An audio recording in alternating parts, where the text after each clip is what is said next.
Part 1, Chapter 6. I had a hard time waking up on Sunday, and Marie had to call me and shake me. We didn't eat anything because we wanted to get to the beach early. I felt completely drained, and I had a slight headache. My cigarette tasted bitter. Marie made fun of me because she said I had on a, quote, funeral face, end quote. She had to put on a white linen dress and let her hair down. I told her she was beautiful, and she laughed with delight.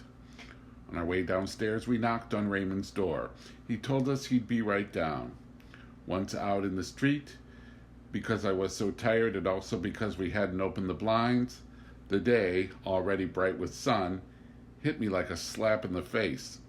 Marie was jumping with joy and kept on saying what a beautiful day it was. I felt a little better, and I noticed that I was hungry. I told Marie, who pointed to her oilcloth bag where she'd put our bathing suits and a towel. I just had to wait, and then we heard Raymond shutting his door. He had on blue trousers and a white short-sleeved shirt. But he'd put on a straw hat, which made Marie laugh, and his forearms were all white under the black hairs. I found it a little repulsive. He was whistling as he came down the stairs, and he seemed very cheerful. He said, "Good morning, old man," to me, and called Marie Mademoiselle. The day before, we'd gone to the police station, and I'd testified that the girl had cheated on Raymond. He'd gotten off with a warning. They didn't check out my statement. Outside the front door, we talked about it with Raymond, and then we decided to take the bus. The beach wasn't very far, but we'd get there sooner that way. Raymond thought his friend would be glad to see us get there early. We were just about to leave when all of a sudden Raymond motioned me to look across the street. I saw a group of Arabs leaning against the front of the tobacconist's shop. They were staring at us in silence, but in that way of theirs, as if we were nothing but stones or dead trees. Raymond told me that the second one from the left was his man, and he seemed worried. But he added it was all settled now. Marie didn't really understand and asked us what was wrong. I told her that they were Arabs who headed in for Raymond. She wanted to get going right away. Raymond drew himself up and laughed, saying we'd better step on it. We headed toward the bus stop, which wasn't far, and Raymond said that the Arabs weren't following us. I turned around. They were still in the same place, and they were looking with the same indifference at the spot where we'd just been standing. We caught the bus. Raymond, who seemed very relieved, kept on cracking jokes for Marie. I could tell he liked her, but she hardly said anything to him. Every once in a while, she'd look at him and laugh. We got off in the outskirts of Algiers. The beach wasn't far from the bus stop, but we had to cross a small plateau which overlooks the sea and then drops steeply down to the beach. It was covered with yellowish rocks, and the whitest asphodels set against the already hard blue of the sky. Marie was having fun scattering the petals, taking big swipes at them with her oilcloth bag. We walked between rows of small houses behind green or white fences, some with their verandas hidden behind the tamarisks, others standing naked among the rocks. Before we reached the edge of the plateau, we could already see the motionless sea, and, farther out, a massive, drowsy-looking promontory in the clear water. A faint hum of the motor rose up to us in the still air, and way off we saw a tiny trawler moving, almost imperceptibly, across the dazzling sea. Marie gathered some rock irises. From the slope leading down to the beach, we could see that there were already some people swimming. Raymond's friend lived in a little wooden bungalow at the far end of the beach. The back of the house rested up against the rocks, and the pilings that held it up in front went straight down into the water. Raymond introduced us. His friend's name was Masson.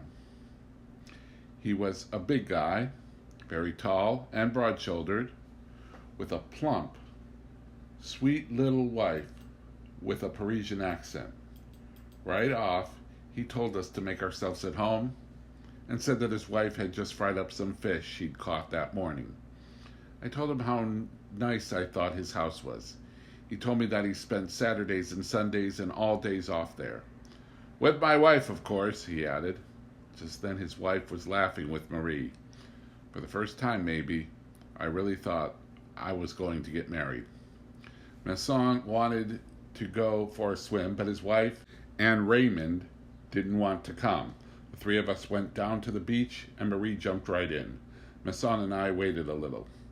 He spoke slowly, and I noticed that he had a habit of finishing everything he said with, quote, "and I'd even say," end quote, when really it didn't add anything to the meaning of his sentence. Referring to Marie, he said, "She's stunning, and I'd even say charming." After that, I didn't pay any more attention to this mannerism of his, because I was absorbed by the feeling that the sun was doing me a lot of good. The sand was starting to get hot underfoot. I held back the urge to get into the water a minute longer, but finally I said to Masson, "Shall we?" I dove in. He waded in slowly. It started swimming only when he couldn't touch bottom anymore. He did the breaststroke, and not too well either, so I left him and joined Marie. The water was cold, and I was glad to be swimming. Together again, Marie and I swam out a ways, and we felt a closeness as we moved in unison and were happy. Out in deeper water, we floated on our backs, and the sun on my upturned face was drying the last of the water trickling into my mouth. We saw Masson making his way back to the bench to stretch out in the sun. From far away he looked huge.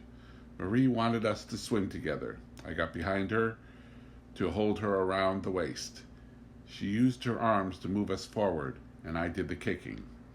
The little splashing sound followed us through the morning air until I got tired. I left Marie and headed back, swimming smoothly and breathing easily. On the beach, I stretched out my stomach alongside Masson and put my face on the sand. I said it was nice, and he agreed. Soon afterwards, Marie came back. I rolled over to watch her coming. She was glistening all over with salty water and holding her hair back.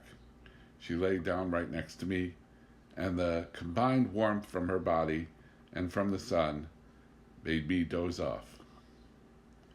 Marie shook me and told me that Masson had gone back up to the house, that it was time for lunch. I got up right away because I was hungry, but Marie told me I hadn't kissed her since that morning. It was true, and yet I wanted to. "Come into the water," she said. We ran and threw ourselves into the first little waves. We swam a few strokes, and she reached out and held on to me. I felt her legs wrapped around mine, and I wanted her. When we got back, Masson was already calling us. I said I was starving, and then out of the blue, he announced to his wife that he liked me. The bread was good. I devoured my share of the fish. After that, there was some meat and fried potatoes. We all ate without talking. Masson drank a lot of wine and kept filling my glass. By the time the coffee came, my head felt heavy, and I smoked a lot. Masson, Raymond, and I talked about spending August together at the beach, sharing expenses. Suddenly Marie said, "Do you know what time it is? It's only 11:30. We were all surprised, but Masson said that we'd eaten very early, and that it was only natural because lunchtime was whenever you were hungry. For some reason, that made Marie laugh. I think she'd had a little too much to drink. Then Masson asked me if I wanted to go for a walk on the beach with him. My wife always takes a nap after lunch. Me, I don't like naps. I need to walk. I tell her all the time it's better for her health, but it's her business. Marie said she'd stay and help Madame Masson with the dishes. The little Parisian said that first they'd have to get rid of the men. The three of us went down to the beach. The sun was shining almost directly overhead onto the sand, and the glare on the water was unbearable. There was no one left on the beach. From inside the bungalows bordering the plateau and jutting out over the water, we could hear the rattling of plates and silverware. It was hard to breathe in the rocky heat rising from the ground. At first, Raymond and Masson discussed people and things I didn't know about. I gathered they'd known each other for a long time and had even lived together at one point. We headed down to the sea and walked along the water's edge. Now and then, a little wave would come up higher than the others and wet our canvas shoes. I wasn't thinking about anything because I was half asleep from the sun beating down on my bare head. At that point, Raymond said something to Masson which I didn't quite catch, but at the same time, I noticed at the far end of the beach and a long way from us, two Arabs in blue overalls coming in our direction. I looked at Raymond and said, "It's him." We kept walking. Masson asked how they'd managed to follow us all this way. I thought they must have seen us get on the bus with a beach bag, but I didn't say anything. The Arabs were walking slowly, but they were already much closer. We didn't change our pace, but Raymond said, "If there's any trouble, Masson, you take the other one. I'll take care of my man. You're Saul. If another one shows up, he's yours." I said, "Yes," and Masson put his hands in his pocket. The blazing sand looked red to me now. We moved steadily toward the Arabs. When we were just a few steps away from each other, the Arabs stopped. Masson and I slowed down. Raymond went right up to his man. I couldn't hear what he said to him, but the other guy made a move as though he were going to butt him. Then Raymond struck the first blow and called Masson right away.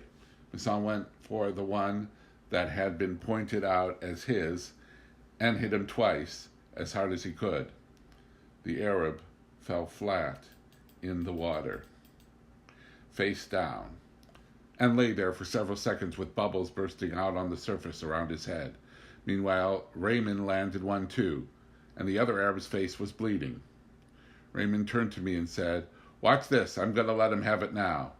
I shouted, "Look out, he's got a knife!" But Raymond's arm had already been cut open and his mouth slashed. Masson lunged forward, but the other Arab had gotten back up and gone around behind the one with the knife. We didn't dare move. They started backing off slowly, without taking their eyes off, keeping us at bay with the knife. When they thought they were far enough away, they took off, running as fast as they could, while we stood there, motionless in the sun, and Raymond clutched at his arm, dripping with blood. Masson immediately said there was a doctor who spent his Sundays up on the plateau. Raymond wanted to go see him right away, but every time he tried to talk, the blood bubbled in his mouth. We steadied him and made our way back to the bungalow as quickly as we could. Once there, Raymond said that they were only flesh wounds and that he could make it to the doctor's. He left with Masson and I stayed to explain to the women what had happened. Madame Masson was crying and Marie was very pale. I didn't like having to explain to them, so I just shut up, smoked a cigarette, and looked at the sea. Raymond came back with Masson around 1:30. His arm was bandaged up, and he had an adhesive plaster on the corner of his mouth. The doctor had told him it was nothing, but Ramon looked pretty grim. Masson tried to make him laugh, but he still wouldn't say anything. When he said he was going down to the beach, I asked him where he was going. He said he wanted to get some air. Masson and I said we'd go with him. But that made him angry and he swore at us. Masson said not to argue with him. I followed him anyway. We walked back on the beach for a long time. By now the sun was overpowering. It shattered into little pieces on the sand and water. I had the impression that Raymond knew where he was going, but I was probably wrong. At the far end of the beach, we finally came to a little spring running down through the sand behind a large rock. There we found our two Arabs. They were lying down in their greasy overalls. They seemed perfectly calm and almost content. Our coming changed nothing. The one who had attacked Raymond was looking at him without saying anything. The other one was blowing through a little reed over and over again, watching us out of the corner of his eye. He kept repeating the only 3 notes he can get out of his instrument. The whole time there was nothing but the sun and the silence, with the low gurgling from the spring and the 3 notes. Then Raymond put his hand in his hip pocket, but the others didn't move. They just kept looking at each other, and I noticed that the toes on the one playing the flute were tensed. But without taking his eyes off his adversary, Raymond asked me, should I let him have it? I thought if I said no, he'd get himself all worked up and shoot for sure. All I said was, he hasn't said anything yet. It'd be pretty lousy to shoot him like that. You could still hear the sound of the water and the flute deep within the silence and the heat. Then Raymond said, so I'll call him something, and when he answers back, I'll let him have it. I answered, right. But if he doesn't draw his knife, you can't shoot. Raymond started getting worked up. The other Arab went on playing, and both of them were watching every move Raymond made. No, I said to Raymond, take him on man to man and give me your gun. If the other one moves in, or if he draws his knife, I'll let him have it.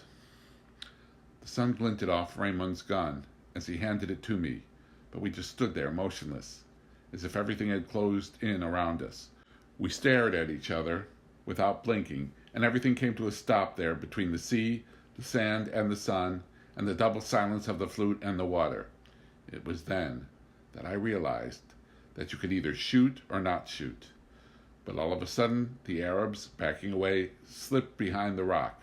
So Raymond and I turned and headed back the way we'd come. He seemed better and talked about the bus back. I went with him as far as the bungalow.